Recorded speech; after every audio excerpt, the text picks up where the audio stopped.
She slammed the door, shouting for me to stop. "Your daughter can't leave. She's staying right here." I froze, heart pounding, as I saw her shove my little girl into the back of that ugly prison van parked just outside our home. My 5-year-old, terrified, banging on the metal walls, crying out for me. And all because I refused to pay some fake HOA fee Karen claimed I owed. She didn't care that this van wasn't a police car. It looked real enough to scare anyone. I tried to step forward, but Karen blocked me with a smug smile, saying, "You don't own this street anymore, and I make the rules here." But what she didn't know? I wasn't just some ordinary dad. I stayed calm, because I was a federal judge, sitting on a lifetime appointment, and that little girl locked inside that van, she's my world. I pulled out my phone, dialing quietly while Karen gloated, thinking she had me trapped. The van's engine started, ready to drive off like a kidnapping. "You think this scares me?" I whispered into the phone, eyes never leaving Karen. "You just crossed the line and I have the power to shut you down for good." But Karen just laughed. "You're bluffing. No judge in the world can save you now." She was wrong. Dead wrong. The van's door slammed shut with a thud that echoed in my chest. My daughter's small hands pressed against the glass, tears streaking down her face as she mouthed, "Daddy, help me." Karen stood there, arms crossed, looking like she owned the entire neighborhood. "You're lucky I'm even letting you call," she sneered. "One more move, and you'll see what happens to people who don't obey the HOA."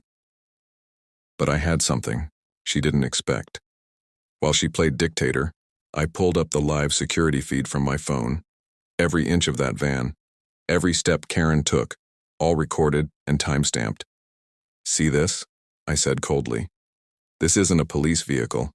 You're holding a child against her will. That's kidnapping." Her smile faltered for the first time. She tried to snatch my phone away, but I was faster. "Keep your hands to yourself," I warned, voice low but steady. Karen's face twisted with rage, but suddenly, a siren blared down the street. The real police pulled up, called by the neighbors who heard my daughter screaming. Karen's confident act was cracking fast. "You don't know who you're messing with," she hissed, backing away as the officers stepped out. I looked at my daughter through the van window and whispered, "Hold on, baby. Daddy's got you." The officers surrounded the van, demanding. Karen opened the door. She fumbled with the locks, trying to keep control, but her bravado was slipping. One of the officers glanced at my phone, watching the security footage I'd sent moments ago. Their faces changed. This wasn't a simple HOA dispute anymore. Karen started yelling, "This is my neighborhood. You have no right." But the officer cut her off. "Ma'am, you're holding a child unlawfully. We need that door open now." With a defeated growl, Karen finally unlocked the van. My daughter rushed into my arms, sobbing but safe. I held her tight, feeling anger and relief swirl inside me. Then I turned to Karen, my voice calm but icy. "You're going to pay for this. Impersonating law enforcement and kidnapping aren't HOA issues, they're crimes." Karen's face went pale, realizing the stakes. Before she could react, the lead officer pulled out handcuffs. "You're under arrest for false imprisonment and impersonation." As they cuffed her, she screamed, "You don't know who you're messing with." I smiled because now I knew exactly who I was messing with, and justice was just beginning. Karen's screams echoed down the street as the officers led her away, but the neighbors who had gathered began whispering, some in shock, others in relief. I looked around, realizing how much fear she had spread here, acting like the law when she wasn't even close. The same woman who had put a fake HOA notice on my door, threatened my family, and tried to steal my daughter like she owned everything. But as I held my daughter close, I knew the fight wasn't over. Karen's fake authority was just a mask. Behind it, she had powerful friends in the HOA, people who wanted to push us out for good. The moment she got arrested, a new wave of threats started popping up. Letters, calls, even someone slashing my tires in the dead of night. Still, I stayed calm. I wasn't just a judge, I was a father. And I had proof, witnesses, and a law no HOA could break. My right to protect my family and my land. Karen thought locking my daughter in a prison van would scare me. Instead, it woke me up. And now, the real battle was about to begin. Late that night, as my daughter finally slept, a sharp knock at the door startled me. I opened it to find a man in a dark suit, an investigator sent by the court. "We've been watching the HOA closely," he said quietly. "Karen isn't acting alone.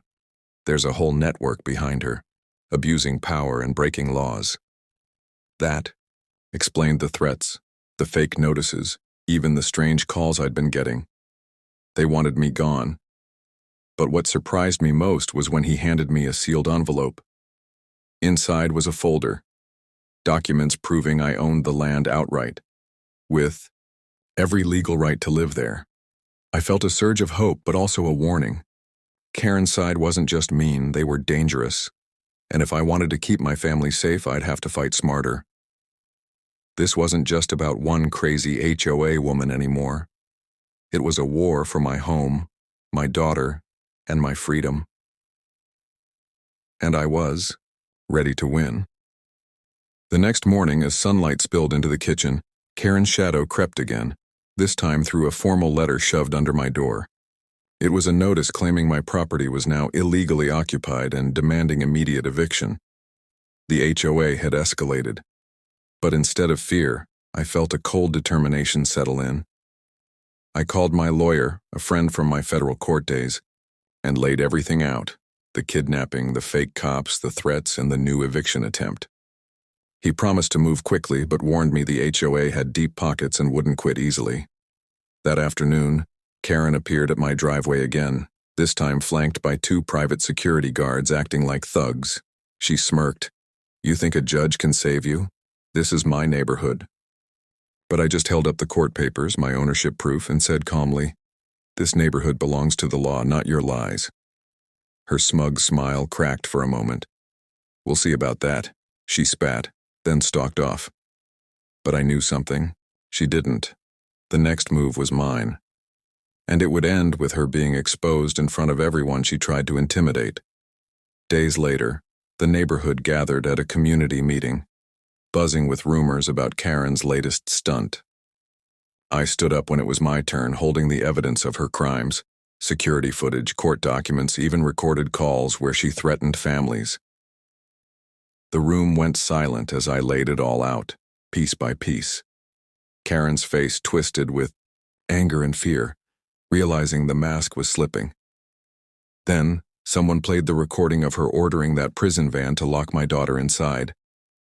Gasps filled the room. A local reporter who had been quietly taking notes raised her hand. "This isn't just HOA drama, it's a criminal case. I'm running a story tomorrow exposing everything." Karen tried to interrupt, but the crowd turned against her. Neighbors who once feared her now saw the truth. The woman who claimed to own the street was about to lose everything. I looked at my daughter, smiling softly. "You're safe now, baby. This fight is over. For good." But just when I thought it was over, Karen vanished. No one saw her leave, and the HOA board went quiet, like they were hiding something worse. Then, late one night, a knock at my door. It was a neighbor, pale and shaking, holding a USB drive. "You need to see this," she whispered. I plugged it in and watched footage that froze my blood: secret meetings, bribes, threats. Karen wasn't alone. The entire HOA was involved in a web of corruption far bigger than I imagined. They had tried to force families out, seize properties, and cover it up with fake rules and fake cops. Now I had the real power, the truth. I sent the files to the FBI and local news. Karen might have locked my daughter in a van, but I held the keys to bring down a whole criminal empire, and this time, justice wouldn't be denied. Weeks later, federal agents swarmed the neighborhood, serving warrants and arresting not just Karen, but the entire HOA board. The media called it the HOA corruption scandal of the year. I stood outside my home watching the chaos unfold, my daughter safe in my arms. Neighbors came up to thank me, tears in their eyes, saying they never dared speak up before. Karen's smug rule was over. replaced by real justice and peace. As I looked at my daughter's smiling face, I whispered, "I fought for this country, for this land, and for you. No one will ever take that away." And for the first time in months, I felt the weight lift. The battle was done, but the message clear: freedom and family come first. Months passed, and the neighborhood slowly healed. Gardens bloomed again, laughter returned to porches, and the heavy shadow Karen cast finally lifted. But the real victory was deeper. People found their voice, no longer afraid of fake rules or false authority. One afternoon, as I played catch with my daughter in the yard, a local reporter approached with a smile. "Your story inspired so many. There's talk about changing HOA laws statewide." I nodded, feeling proud but humble. This wasn't just about me or my family, it was about standing up to bullies everywhere, reminding people that no fake power can silence the truth. My daughter looked up, eyes bright. "Daddy, will I always be safe here?" I pulled her close. "Always, because here, you belong." And in that moment, I knew the fight wasn't just won. It was a new beginning. Late that evening, as stars dotted the quiet sky, I stood on my porch, watching my daughter sleep peacefully inside.